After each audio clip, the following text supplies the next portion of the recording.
Coming back to the third question, third FAQ जो हम कर रहे थे कि आपको टाइम लगता है, क्वेश्चंस करते हो, टेस्ट लिखते हो, उसके बाद रिवाइज करने में टाइम लगता है, उसको रिड्यूस कैसे करना है। तो आपको मार्क करने हैं क्वेश्चंस को।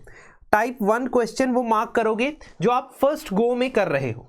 When you go through the 100 questions and you are able to solve say 40, 35 whatever that number is, जो भी वो नंबर है उसको आप सिंपली पढ़ के सॉल्व कर पा रहे हो, वो 35 to 40 क्वेश्चंस को आप टिक मार्क कर दो, ठीक है। Second type question will be कि जिसका आपको कोई आइडिया नहीं है, शुरू से लेकर अंत तक आपको absolutely no idea of that question, उसके लिए चाहे स्क्वायर चाहे सर्कल जैसा मर्जी उसका आपने सिंबल बनाना है, लेकिन सिंबल याद रखना है कि ये सिंबल का मतलब क्या है ना। तो सर्कल बना देना उस हर क्वेश्चन पे जो आप छोड़ रहे, आपने सोचा, आपने दिमाग लगाया, लेकिन आप नहीं कर पाए हैं, whatever reason that may be, the once you leave that is the circle.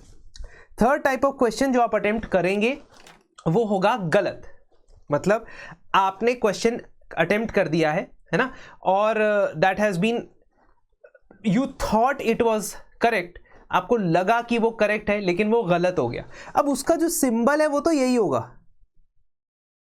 क्योंकि जब आप क्वेश्चन लिख रहे हो, जब आप अटेम्प्ट कर रहे हो, उस टाइम पे आप सिंबल लगा रहे हो ना, तो आप तो अपनी तरफ से सही कर रहे थे लेकिन वो गलत हो गया है ना। But once you are revising आप उसको एक अलग सिंबल से डिनोट करोगे, तो इसका मतलब जो गलत हो गया उसके आगे आप क्रॉस लगाने ही वाले हो इन एनी केस, चाहे वो किसी भी प्रकार का क्वेश्चन होगा। That is the third category, is the wrong answers. Then when fourth category has to be very important is the one you guess and get right. Guess करते हो और सही हो जाता है, guess करते हो और सही हो जाता है। जिन क्वेश्चंस को आप गेस कर रहे हो और वो सही हो जाता है, आपको उन्हें भी रिवाइज करना है, क्योंकि आपने तो तुक्का मारा था ना। गेस करने के अलग अलग तरीके हो सकते हैं। आपने रैंडम गेस कर लिया, बिना कुछ सोचे समझे गेस कर लिया, या आपने दो ऑप्शंस एलिमिनेट कर दिए और फिर आपको चॉइस करनी पड़ी कि ऑप्शन ए इज करेक्ट और C is correct. That is also a guess only, वो भी गेस है। जब तक आप प्रीलिम्स की मॉक लिख रहे हो वो भी एक गेस वाला क्वेश्चन ही है ना। तो जो गेस हो गया और करेक्ट हो गया वो भी आपको रिवाइज करना है ना। तो अल्टीमेटली आप कितने कैटेगरी के क्वेश्चंस रिवाइज करने वाले हो after you have attempted the test and you have marked it, कि कितने मार्क्स मिल गए हैं। One is, first priority is जो आपके रॉन्ग आंसर्स है, क्योंकि जो आप गलत कर रहे हो है ना, किसी भी रीजन की वजह से आपको लगा वो सही है या आपने तुक्का मार दिया, वो गलत हो गया, तो that is the first set of questions जहां से आप लर्निंग डिराइव करोगे।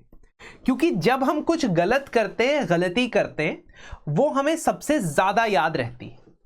ठीक है, कैटेगोरिकली मैं आपको यहां पे बता रहा हूं कि जब आप टेस्ट लिखते हो, जो आंसर्स आपके गलत होते हैं वहां से लर्निंग पोटेंशियल सबसे ज्यादा है।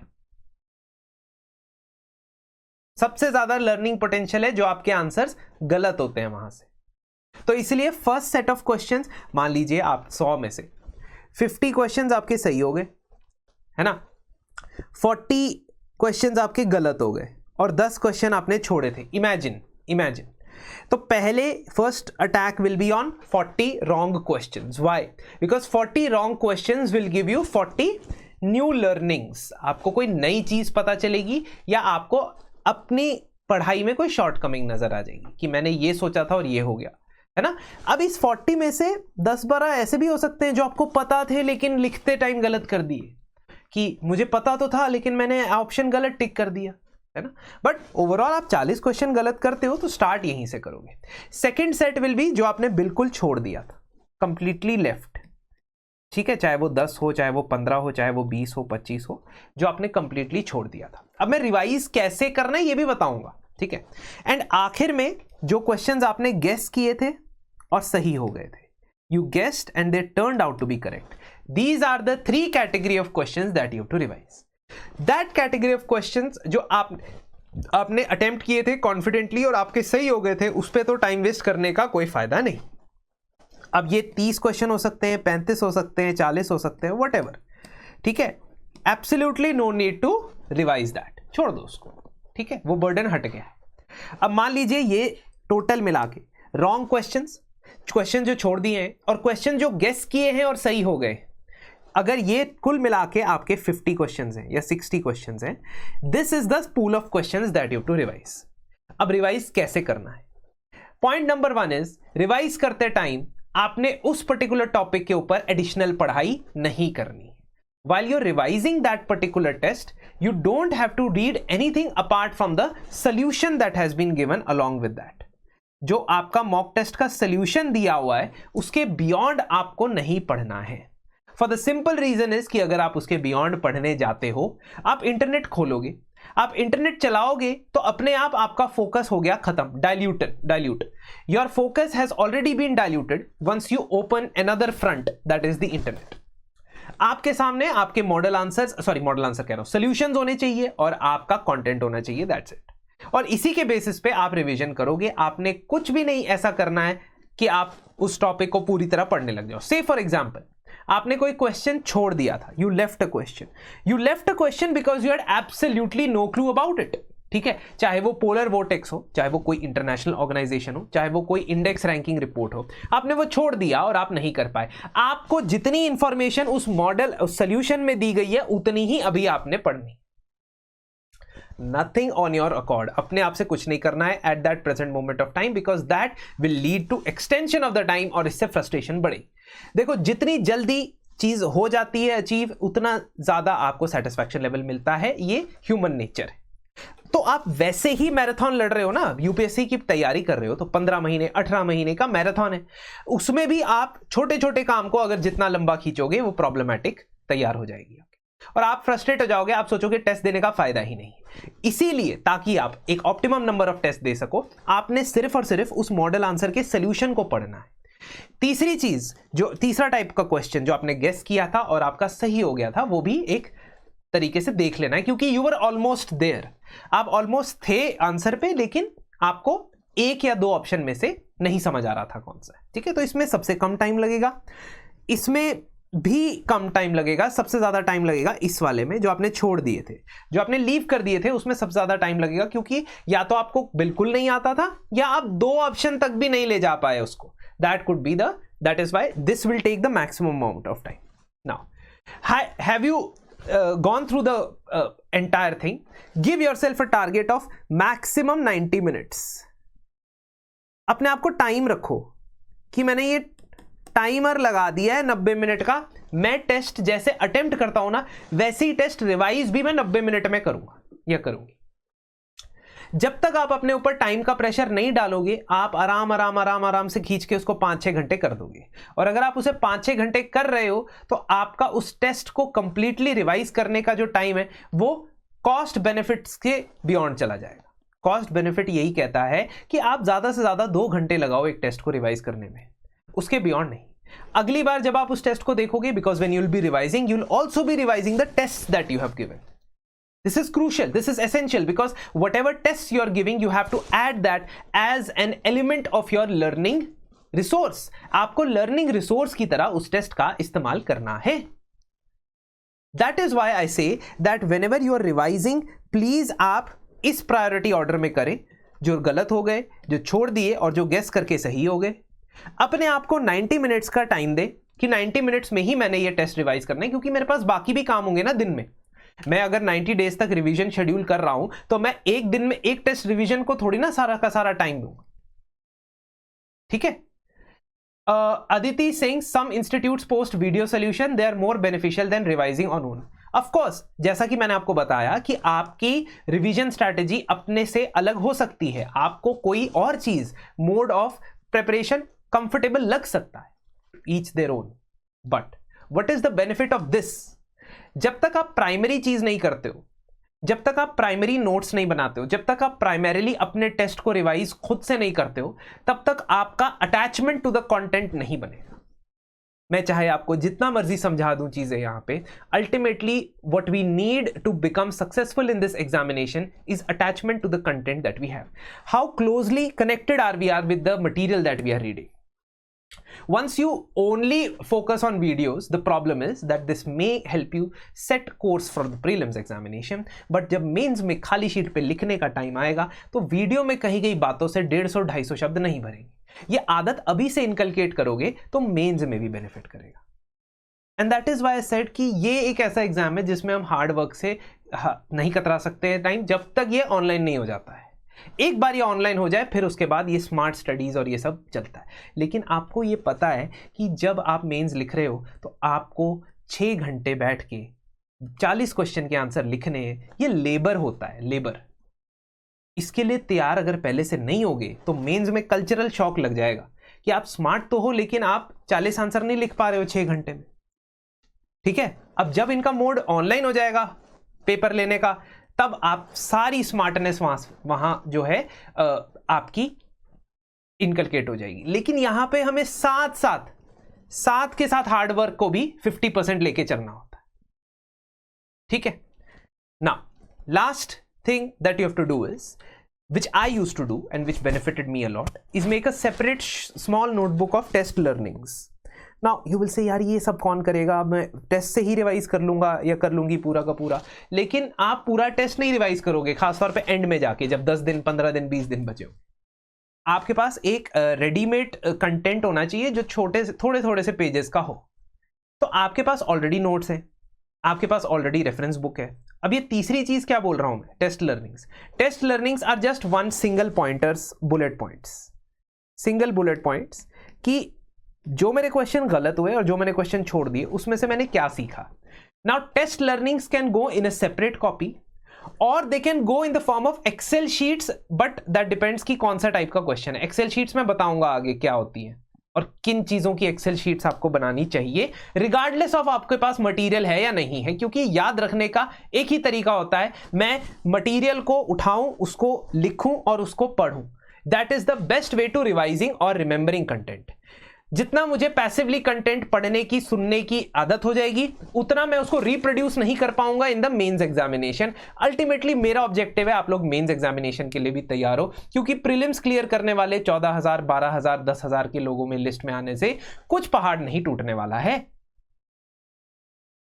तो इसीलिए जो लोग हार्डवर्क नहीं करना चाहते, जो लोग हमेशा जो है किसी ना किसी तरीके से लिखने से कतराना चाहते हैं, लिखने से बचना चाहते हैं, उनके लिए ये फिलहाल एग्जाम नहीं है। May be in the coming future it should be, the nature of the exam should not be this much of lengthy writing, because that does not have any skill set. मतलब वो कोई ऐसा skill set नहीं है जो शायद चाहिए भी। Now after having discussed that आपने अपने आप को 90 मिनट्स देने हैं, आपने अपने आप को वही 3 सेट ऑफ क्वेश्चंस रिवाइज करने के ऊपर फोकस लगाना है और टेस्ट लर्निंग्स को सिर्फ बुलेट पॉइंट्स के फॉर्म में लिखना। से फॉर एग्जांपल मुझे ये नहीं पता था कि टेम्परेट साइक्लोन कौन से लैटिट्यूड के बीच में ज्यादा पाए जाते हैं, मुझे ये टेस्ट देने के बाद पता चला, तो मैंने सिर्फ वो फैक्ट लिख दिया और कुछ भी नहीं लिखा। मुझे खुद समझ आ जाएगा कि मैंने क्यों लिखा है। Why I have written that because in one test I got it wrong, that's it. मुझे कुछ एक्सप्लेनेशन नहीं देना है, कुछ उसके लिए डायग्राम नहीं बनानी है, कुछ नहीं करना है। टेस्ट में से मैंने ये सीखा, मैंने लिख लिया, ताकि जो आपने टेस्ट दिया है वो आपको कंप्लीटली हेल्प कर सके। अदरवाइज टेस्ट देना ये एसबीआई पीओ का पेपर, आईबीपीएस का पेपर, एसएससी का पेपर नहीं है कि मुझे स्पीड का टेस्ट करना है कि मैं जल्दी से जल्दी क्वेश्चन कर पाता हूं या नहीं कर पाता हूं। ये पेपर वो चैलेंज देता ही नहीं है कि अगर आप कायदे से 70-75 क्वेश्चन करके आ जाते हो, इसमें आप निकाल सकते हो cut off. That is the thing you need to understand. It is not कि मैं मैक्सिमाइज करूं, है ना। एसएससी में क्या है कि कट ऑफ ही इतनी हाई है कि मुझे सारे क्वेश्चन करने हैं और 90% एक्यूरेसी से करने हैं, लेकिन यहां पे इतना प्रेशर उस चीज का नहीं है। And that is why mock test का पर्पस ये नहीं है कि आपको प्रैक्टिस हो जाए बहुत सारे क्वेश्चन। हाँ, practice is one component, but that is only 30%। Rest 70% is कि मुझे उस पर्टिकुलर सब्जेक्ट में से कितना आता है, उस पर्टिकुलर सब्जेक्ट में से मुझे कितना आता है, मुझे कितना और पढ़ना है, मुझे कितने एक्स्ट्रा सेक्शनल टेस्ट देने हैं। That's just a tool. Yes, Mohit is absolutely correct. Mock test में 120 115 नंबर लाने वाले प्री नहीं निकाल पाते हैं, और मॉक टेस्ट में 60 नंबर 70 नंबर 75 नंबर वाले प्री निकाल लेते हैं। ये सच्चाई है, this is reality, because on the day of the exam nothing can emulate the pressure that you feel on the day of the exam. ठीक है, तो इसीलिए कभी भी इस मॉक टेस्ट के बिजनेस को ऐसे मत लेना कि मैं जितने ज्यादा मॉक टेस्ट करूंगा उतना मेरे लिए बेहतर होगा। जितने भी आप मॉक टेस्ट करते हो उसको आप कितनी बार रिवाइज करते हो ये महत्वपूर्ण है, ये ज्यादा इंपॉर्टेंट है। I am scoring a certain number of marks, how to improve that. आपके एक रेंज ऑफ मार्क्स आ रहे हैं, वो 50 to 60 है, वो 70 to 80 है, कुछ भी है। अगर 90 to 100 है, देखो मेरे मानने में अगर आपके 90, 100, 85 भी टू सम एक्सटेंट, 105 इस रेंज में नंबर आ रहे हैं, ठीक है, इस रेंज में नंबर आ रहे हैं, तो आपको कोई टेंशन लेने की जरूरत नहीं। टेंशन लेने की जरूरत तब है जब आपके 40, 45, ये 200 में से हैं, 200 में से 40, 45, 50, 55 इस टाइप के मार्क्स कंसिस्टेंटली अगर आ रहे हैं, then there are some things that are problematic. कुछ चीजें प्रॉब्लमैटिक है, you have to identify that. The most basic problematic thing is कि आपने अच्छे से रिवाइज नहीं किया है, ठीक है, क्योंकि किसी भी मॉक टेस्ट में आपके अगर 70-80 नंबर नहीं आ रहे हैं तो दैट मींस आपके सब्जेक्ट के कोर बेसिक कंसेप्ट्स ही क्लियर नहीं है, तो आपको उस सब्जेक्ट के उन कोर बेसिक कंसेप्ट्स के ऊपर काम करना होगा। But the second most problem, important problem here is कि आपके नेगेटिव बहुत ज्यादा हो जा रहे हैं। आप इतने क्वेश्चंस अटेम्प्ट कर रहे हो कि आपके बहुत सारे नेगेटिव हो जा रहे हैं। कई बार ये रेशियो ऐसा भी हो सकता है कि आप 90 questions, you are attempting 90 questions, you are getting 50 correct but 40 wrong. ऐसे स्टूडेंट्स हैं who are facing a problem that a lot of negative और wrong answers are there. So lot of से मेरा मतलब है जब आपके अटेम्प्ट में 30 से ज्यादा गलत आंसर निकल आए, मतलब ये हायर साइड पे है। When it is above 30 it's on the higher side. You need to find that ratio or the range in which you are from 15 to 25 incorrect answers। आपको वो रेंज ढूंढनी पड़ेगी कि आप 15 से 25 के, आइडियली स्पीकिंग 15 से 25 के बीच में आपके गलत हो रहे हैं answer. This is from my personal experience कि आप जितने क्वेश्चंस अटेम्प्ट कर रहे हो उसमें से 15 से 25 ही इनकरेक्ट हो रहे हैं। कभी 16 इनकरेक्ट हो गए, कभी 22 इनकरेक्ट हो गए, कभी 20 इनकरेक्ट हो गए, तो आप सेफ समझ सकते हो अपने आप को। लेकिन अगर आपके 32 इनकरेक्ट हो रहे हैं, 35 इनकरेक्ट हो रहे हैं, then you are in trouble, because on the day of the examination it is highly likely कि आपके और भी ज्यादा इनकरेक्ट हो सकते हैं। आपने तो प्रिपेयर फॉर द वर्स्ट ही चलना है ना, hope for the best and prepare for the worst. तो आप ये अज्यूम करके चलना है कि अगर मेरे 35 गलत, मेरा सिंगल माइंडेड फोकस मेरे मार्क्स पे नहीं है, मेरा सिंगल माइंडेड फोकस है कि मैंने ये नंबर को कम करना है। आप अप्रोच ही बदल दो, आप अपने मार्क्स देखो ही मत। मतलब ऐसा नहीं कि 20 नंबर आ रहे हैं तो देखो ही मत। आई एम सेइंग कि अगर आप एनीवेयर बिटवीन 70 to 110 स्कोर कर रहे हो, आप अपने मार्क्स को देखना बंद करो और अपने नेगेटिव्स को देखना शुरू करो। आपने 25 और 15 के बीच में अपने नेगेटिव्स को लेके आना है।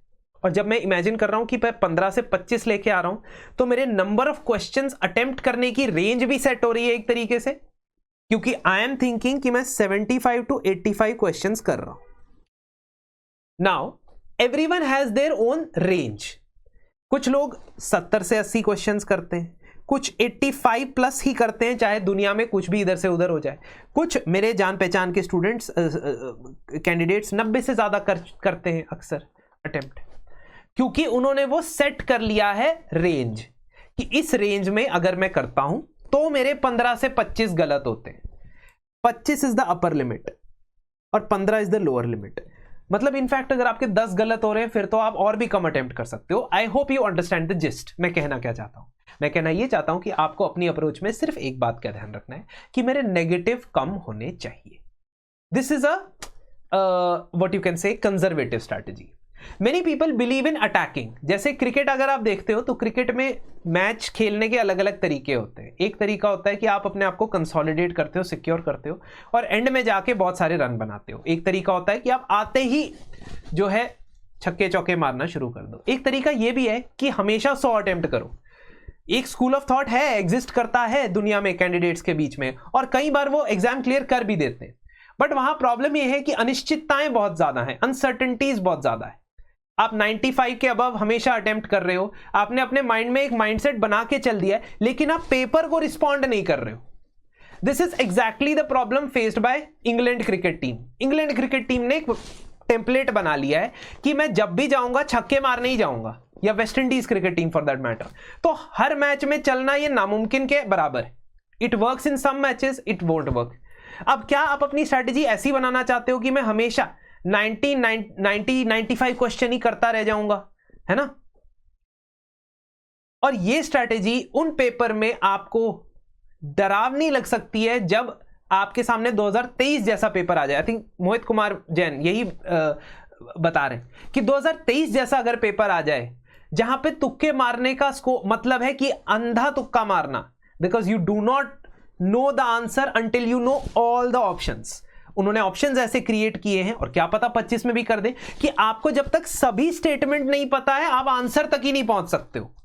The maximum you can do is reach 2 options, eliminate 2 options, reach 2 options, but beyond that you cannot go until you know the entire question।